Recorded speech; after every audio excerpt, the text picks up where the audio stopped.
Hey, welcome back to the South Stands, a Buckeye football podcast by Ohio State fans for Ohio State fans from the West Coast. I'm your host, Zach Moore. Today is Sunday, October 22nd, 2023, and I'm here with a few thoughts on Ohio State's massive 20-12 victory over Penn State in the Horseshoe yesterday afternoon. This was a top 10 clash, number 3 Ohio State against number 7 Penn State. Now, I thought I had a pretty good handle on this game going in. My prediction was Ohio State 20-9. I said in our preview pod on Wednesday, I didn't see how Penn State would score more than 10 points in this game. My bold prediction was that the Buckeyes would hold Penn State out of the end zone. And for 59 minutes and 30 seconds, that prediction was pretty spot on. Now, Penn State would score a garbage time touchdown with 29 seconds to play to make the final margin look more respectable.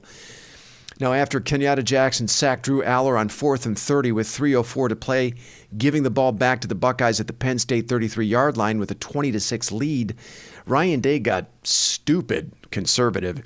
He called 3 consecutive runs for Mayan Williams that went nowhere. James Franklin called a timeout after each one of those carries.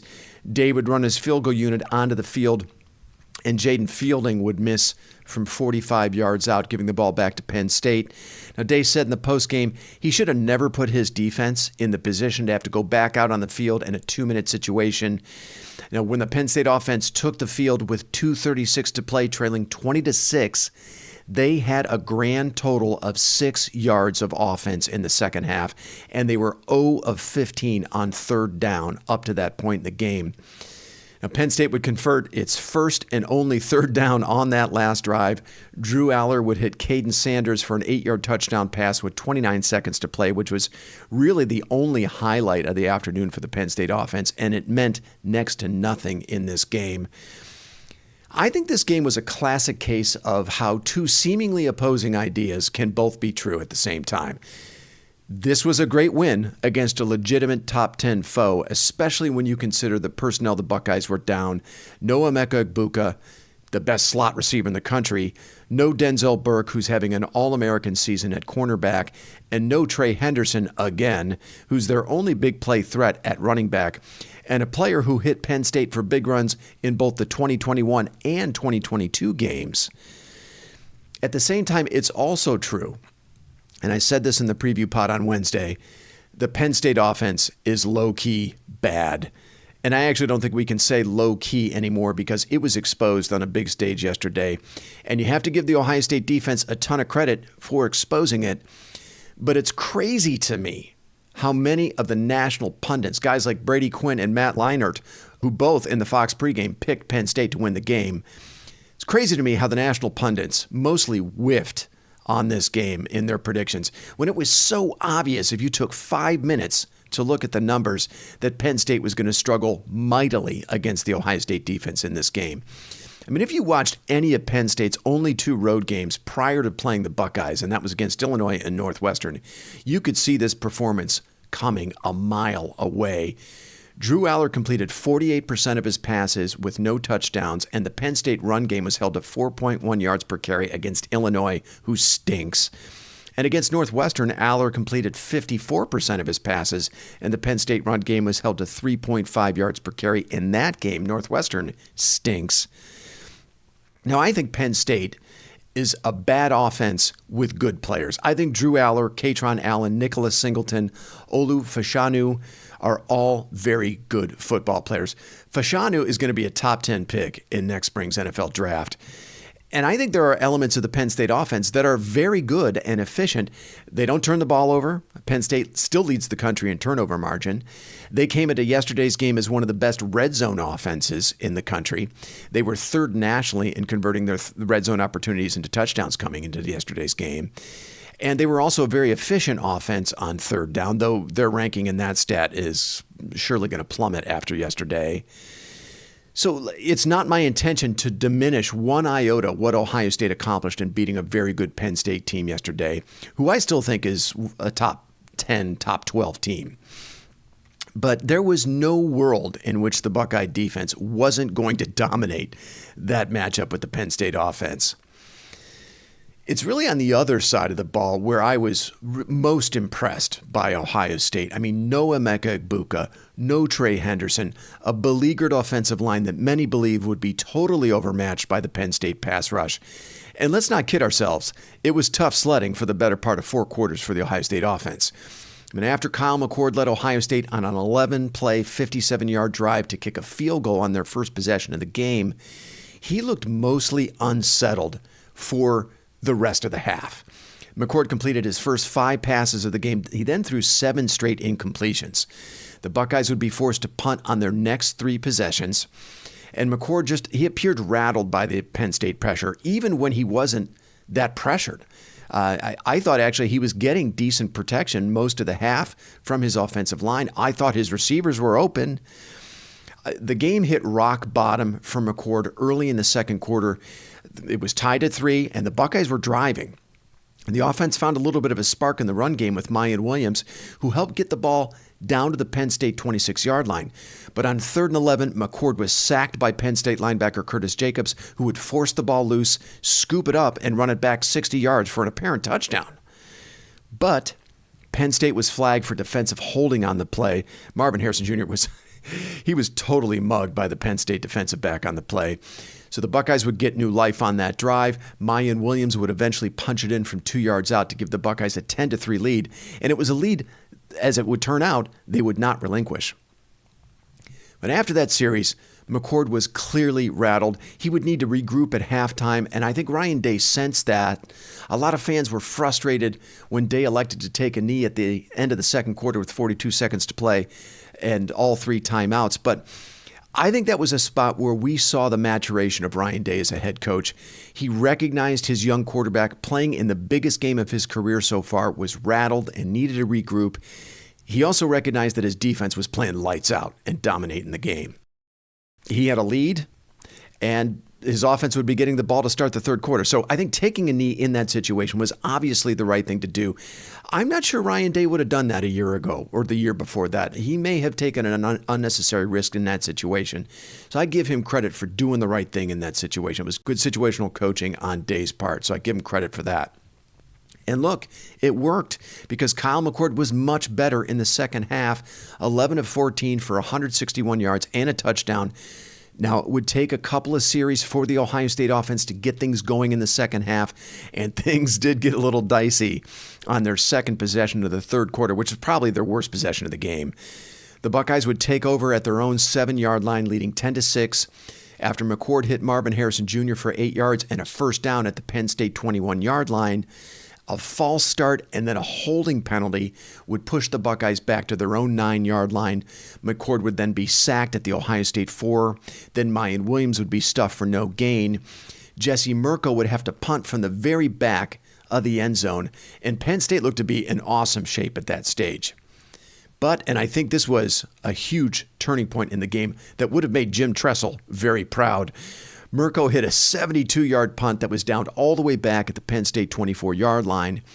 And I think after that, the Buckeye offense got rolling. Their next 3 drives went for 8 plays, 63 yards, which ended on downs at the Penn State 2-yard line. I really thought Ryan Day should have just kicked a field goal there and take the points. Then 9 plays for 71 yards and a field goal. Then 6 plays for 43 yards and the game-sealing touchdown, McCord to Marvin Harrison Jr. from 18 yards out on 3rd and 11. So the Ohio State offense found their groove in the second half eventually. And I think you have to go back to the end of the second quarter with Ryan Day recognizing his quarterback was a little rattled, get him into half, settle him down a little bit. And I think, after a little bit of a shaky start in the third quarter with those first 2 possessions, McCord finally did settle in and the offense finally settled in and got the ball moving. Marvin Harrison Jr. was magnificent yesterday. 11 catches on 16 targets for 162 yards and a touchdown. Harrison had 80 yards after the catch. 10 of his 11 receptions went for first downs. Gus Johnson kept calling him Maserati Marv, which, give Johnson props. That is an awesome nickname for Marvin Harrison Jr. I said it in the preview pod. One of the many advantages I saw for Ohio State in this game was that they had the best player in the game, and that was Harrison. And he played like it and then some in this game. I think that performance yesterday, without his running mate, Emeka Egbuka, vaults Harrison into the Heisman discussion, and I think it makes him the favorite to win the Biletnikoff Award. Now, I also thought Cade Stover was huge again yesterday. He caught all 4 of his targets for 70 yards, and I think Stover has to be squarely in the conversation for the Mackey Award right now, especially with Brock Bowers of Georgia on the shelf with an injury for the next 4 or 5 weeks at least. Stover was really big for the offense yesterday, again with no Emeka Egbuka, and really, other than in the second quarter, really no run game at all. I also thought the Ohio State offensive line played pretty well yesterday, considering the competition. According to PFF, only 10 quarterback pressures allowed by the offensive line against that vaunted Penn State pass rush. Now, the Buckeyes caught a break with the injury to Chop Robinson in the first half, but Adisa Isaac and Danny Dennis-Sutton were still out there for Penn State. And while it was short-lived, the Buckeyes did get solid production out of the run game from Mayan Williams, 53 yards on 13 carries in the first half. Williams ran for 26 yards on Ohio State's touchdown drive in the second quarter, and that included the 2-yard touchdown run. I think you got to credit the offensive line for opening up a few holes there in the second quarter.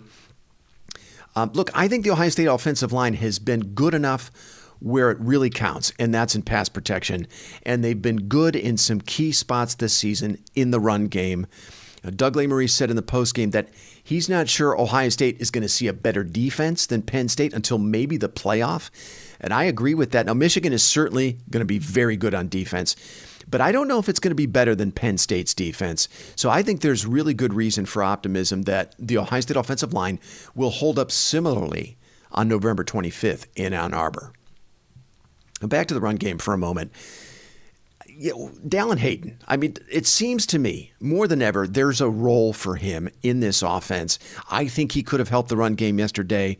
And if the big knock on Hayden is that he's a liability in pass protection, well, it's hard to imagine him being worse than Chip Trainum and Mayan Williams were yesterday in pass protection. According to PFF, Trainum finished with a pass blocking grade of 5.5. He was smoked on a corner blitz that led to a McCord sack. And Williams was better, but still not great. He finished with a pass blocking grade of 42.8. And I think between the three, Hayden is the best ball carrier right now. We don't know when or if Trey Henderson will be back this season. I just don't understand not using Hayden right now. It's one of the few nitpicks I've got of the Ohio State coaching staff in this game. I think you got to get Dallin Hayden involved in the run game. You really do. It's all hands on deck. You do have to continue to be a threat running the football. I know it was against a great defense, and they may not face a stiffer test defensively until maybe the playoff, but let's get Dallin Hayden involved in the run game. Also, another quick observation on the run game. It looks like the Devin Brown red zone package is unfortunately on the shelf for the foreseeable future. Brown rolled his ankle on a red zone carry during the third quarter drive that was eventually stopped on downs at the Penn State 2. But I thought Brown got a nice 5-yard gain on second down on that drive. It got the ball down to the 1-yard line. And I think if Brown doesn't get hurt there, the Buckeyes would have punched it in with him on one of the next two plays. I'll admit it, I was wrong and Paige was right. I didn't think we'd see Brown in that situation against Penn State after he fumbled on the goal line last week at Purdue. It's just a goddamn shame he got hurt. Because now the quarterback situation is somewhat precarious with Brown on the shelf. Tristan Gebbia is the next man up there. I mean, the Buckeyes need to take special care to protect McCord from here on out. I mean, if anything happens to him, it's Gebbia who's next in line. And Gebbia he's more of a graduate assistant than a player. And after Gebbia, it's true freshman Lincoln Kienholz. So a little precarious there. Let's hope that Brown's injury, I believe it's an ankle, isn't that serious and he can work his way back, into the lineup over these next couple of weeks. Okay, just a quick look at the performance of the defense, then I'll let you get back to your Sunday. I said Marvin Harrison Jr. was the best player in this game. Well, right behind him was JT Tuimoloau. In fact, you could probably say Harrison was 1A and Tuimoloau was 1B in this game. Now, JTT's final stat line only shows 1 sack and 1 batted pass, but he dominated this game in the second half. I think the defensive play of this game for the Buckeyes was Tuimoloau bull rushing Penn State star left tackle Olu Fashanu into Drew Allar's lap on 4th and 30 to force another sack. Now, Kenyatta Jackson was credited with the sack on the play, but it was Tuimoloau overwhelming a future first-rounder in Fashanu that made that happen. Tuimoloau led an Ohio State pass rush that generated 26 quarterback pressures and 4 sacks on Drew Allar. Tuimoloau had 6 of those pressures plus the sack. Those 26 pressures were a season high for Ohio State, and I believe the 4 sacks were also a season high. Drew Allar finished the day 18 of 42 for 191 yards. 73 of those yards came at garbage time, in that touchdown drive in the last 2 minutes. The Penn State rushing attack was held to 49 yards on 26 carries. That's 1.9 yards per carry. Only 3.5 yards per play for the Nittany Lion offense, and they were a staggering 1 of 16 on 3rd down in this game. 4 sacks again for the Ohio State defense, 8 tackles for loss. Caden Curry and Sonny Styles also turned in sacks yesterday. 5 pass breakups by the Ohio State secondary, including 2 by Josh Proctor, who continues to have an excellent season there at the adjuster. I thought true freshman cornerback Jermaine Matthews played very well. He was pressed into duty because of the Denzel Burke injury. Matthews and Davison Igbinosun tackled extremely well for the secondary. Igbinosun finished with a tackling grade of 81.3. That led the defense. Matthews, I think, finished 3rd with a grade of 78.5 according to PFF. I thought at linebacker, Cody Simon flashed. Simon had a great play on what I believe was a first down run by Penn State where he shot the gap and dumped the running back for a 3-yard loss. Overall, I thought the play of the linebackers was really, really good yesterday, much better than the previous 2 or 3 weeks. The defense is the heart and soul of this team. When Ryan Day likes to talk about his team's toughness, it's really the defense I think that he's talking about. That is the heart of that toughness. And look, this defense gives the Buckeyes a chance against anyone, in my opinion. We're talking about against Michigan, against Georgia, against Florida State, Washington. I would put this defense on the field with any of those teams. It gives Ohio State a chance to win any of those games. So, big picture, what does this win mean for Ohio State? Well, it means a hell of a lot, right? They're in great shape in the Big Ten East, obviously. And if they end up in a 3-way tie with Penn State and Michigan, the Buckeyes would own the tiebreaker and would go to Indy as the Big Ten East champs, thanks to Iowa's loss to Minnesota yesterday. Please don't ask me to explain that because I can't. But that scenario would also involve Michigan losing at Penn State and Ohio State, God forbid, losing at Michigan, and all 3 teams finishing the regular season with 1 loss. Now, a ton of football left to be played. It's a tad premature, I think, at this stage to talk about tiebreakers. And I'm going to go on record right now that Michigan ain't losing to Penn State. I know that game is in Happy Valley, but Penn State just doesn't have enough offensively to win that game, I don't think. Now, assuming they handle business next week in Madison against the Badgers, and I don't think that game is a gimme, even with the injury to Tanner Mordecai, but more on that later this week.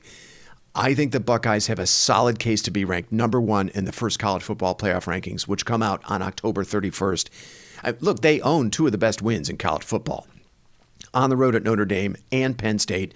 I'm not sure who else has a better resume right now, to be honest. I think the Buckeyes, assuming they beat Wisconsin, will be no lower than number 3 in the first rankings. I think that's a guarantee. They will almost assuredly be ranked ahead of Michigan, who looks great, and they've been steamrolling everyone. I give them credit, including a hapless Michigan State team last night. I think Michigan won that game 49-zip. But their schedule is going to keep them behind Ohio State in the playoff rankings, at least until Michigan beats Penn State. Okay, that's going to do it for me. Look for a preview of the Wisconsin game from Paige, Chad, and myself, probably this coming Thursday. Until then, thanks so much for listening, and go Bucks.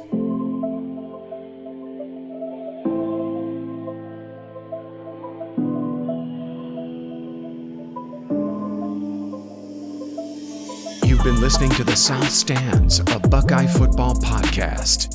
You can follow us on Twitter, Instagram, and Facebook, and visit our website at southstandsosu.com.